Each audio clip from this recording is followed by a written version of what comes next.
So now we're going to do the pattern for the bell-shaped skirt, as you know, really, because it's probably not a skirt that you're going to get a lot of use out of, but just for you to see the process and to see the difference that, you know, the dart manipulation can make. So we've got the same back block here, and what we're going to do to prep this one is we're just going to measure across, so 4.5. So with these, because we're pivoting from the bottom of the dart, we're just going to have our reference lines here. So I've got my one reference point here for the center back dart, and then for the side dart here, so those two reference points. And we don't need to put reference points on the hip line because we're going to use the end of the darts there. Okay, so rid of the first dart, we're going to start from that reference point on the hem, go up the center back. So you've really just come straight down from the dart end, haven't you, the same distance? Yeah, exactly. So it's like a parallel line here. And the other one's parallel to that. Yeah, and then this one down here as well. Yeah, good point, Libby. So with our first A-line skirt, we used the pivot point on the hip. With this one here, we're just going to use the end of the dart, and we're going to swing that around. And you can see here, pivot from the end there, swing this around, and close the dart. So from that point, we go to our first dart arm of the side dart, and then we do our next section here. So you can see that we've closed the dart there, and we've added that much down into the hem. Okay, so now we're out to the second dart, and we're using out the end of the dart as our pivot point again, and you can see here at the top, so we'll swing that around until the dart is closed, and then we're going to mark out the side seam.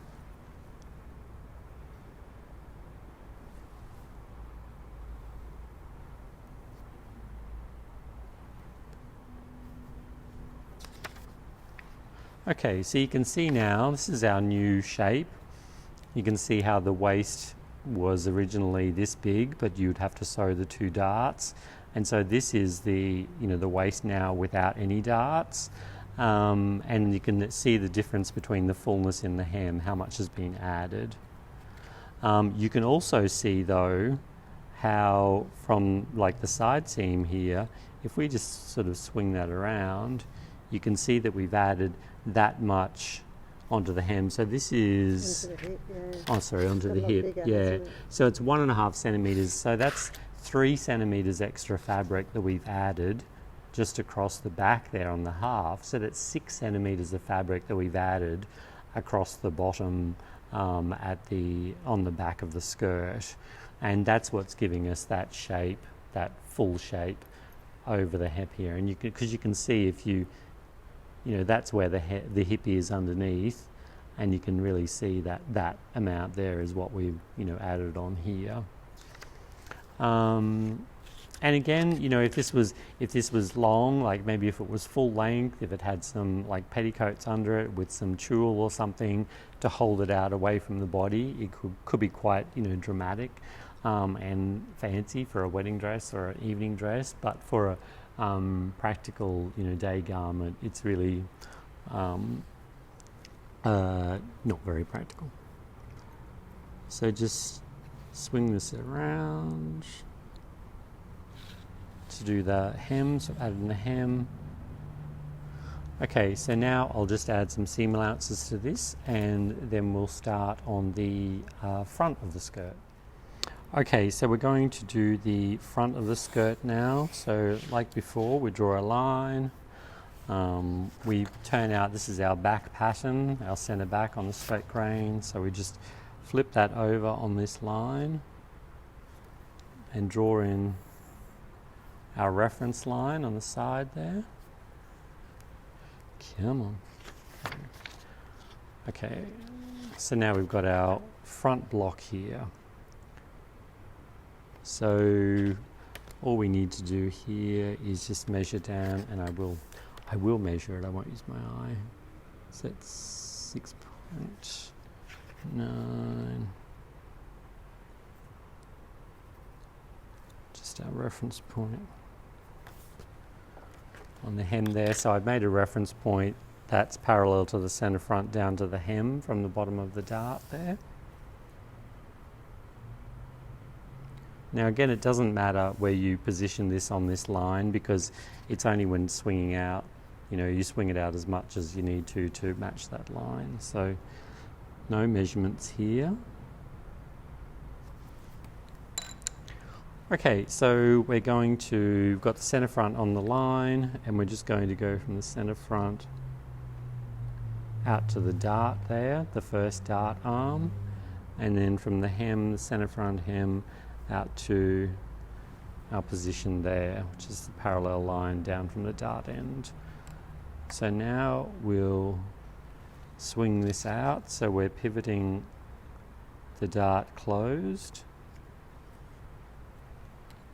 And then because our side seam is on different grains, we're just going to use that same reference point that we did before near the side there.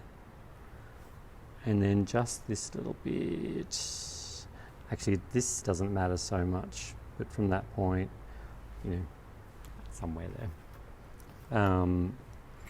And then, so that's the middle bit, and then from this point here, a new point here, going to swing that out until, and you can do this by eye, as long as the lines are parallel there on the side seams. You could measure them, but I think I'd rather just do it by eye, because when you try to measure it, you'll probably move the block and it'll change position and blah blah anyway.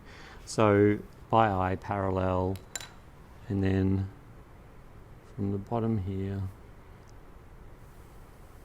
up centre back. Oops. Sorry, this isn't the centre back, this is the side front. And just see how here I've done this, I've got this extra line. When I do stuff like that, because I'm working in pen so it's easier for you to see, when I do something like that and I would need to know which is the right line, I'll sometimes just put actually put a little cross lines through the one that is the wrong line, so I know I've got to cut the other line. Generally, working in pencil, I could just rub that out. Okay, so you can see here the waist has got smaller because we pivoted the dart, but you can also see that how much bigger the hip has got from us just pivoting from the bottom of the dart and not the hip line.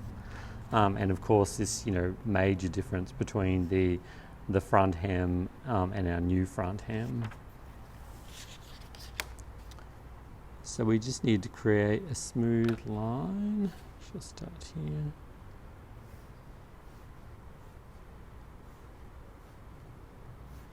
When you're doing a curve like this as well, one thing that you can do to check that your curve doesn't have any lumps or bumps in it or is too curved is to pick the piece up, and you can actually look down the curve to see whether it's a nice curve or not. So you can you see that, Libby? How Yep. You can see down the curve and you can see that's actually quite a nice curve. It doesn't have any lumps or bumps in it. Mm-hmm. Yeah. So that's a good way to do, lots of, especially if you're working with very long curves. Cool. So here, finishing this off again. Centre front, unfold. We're going to add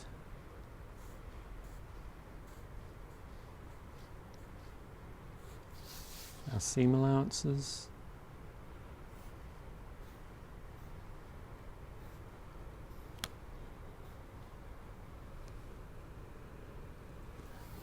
Remember, it's really important that your seam allowances are even, because if your seam allowance is 2 millimeters bigger and you've got 6 seams in your garment, that's 12 millimeters or half an inch difference that you're making to the fit of the garment.